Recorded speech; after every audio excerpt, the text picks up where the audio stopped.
தன்னை காப்பாற்றிக் கொள்வதற்காக எடப்பாடி பழனிசாமி டெல்லிக்கு போனார். வெளிப்படையாக சொல்கிறது தான் அதான் உண்மை. 2017-21 ஒரு முதலமைச்சராக இருந்தபோது நடைபெற்ற ஏகப்பட்ட முறைகேடுகள் சம்மந்தப்பட்ட கோப்புகள் அமித்ஷா மோடி கிட்ட மத்திய அரசிடம் இருக்குது. எந்த நேரமும் அமலாக்கத்துறையை ஏவி விடலாம். நீ செந்தில் பாலாஜி விஷயத்தில் அமலாக்கத்துறை நடந்து கொண்டது போல் அதிமுக ஆட்சி காலத்தில் இதே டாஸ்மாக் ஊழல அதிமுகவும் மாட்டியிருக்குது.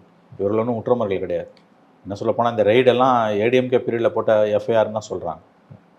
தோ இடி அதை பற்றி வெளிப்படையாக சொல்லாட்டியும் அந்த பீரியடில் போட்ட 10 எஃப்ஐஆர் இருக்குது. ஜெயலலிதா மரணத்துக்கு பிறகு சசிகலா ஜெயிலுக்கு போய் 2017 பிப்ரவரி 17 எடப்பாடி சிஎம் ஆனார்.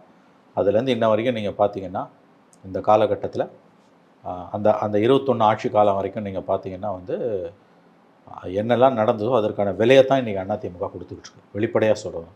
விரும்பி இந்த கூட்டணிக்கு அவர் போல. டெல்லிக்கு அவர் வரவழைக்கப்பட்டார். சம்மண்டு டெல்லிக்கு வரும்படி அவர் உத்தரவிடப்பட்டது. அப்படி தான் அவர் போயிருக்கார். நீங்கள் சொல்கிறத பார்த்தா ஒரு இறுதி எச்சரிக்கை கொடுத்துருக்காங்க. கரெக்ட். இறுதி எச்சரிக்கை கொடுத்து தான் அவரை வழி கொண்டு வந்திருக்காங்க. இது எல்லாருக்குமே தெரியும்.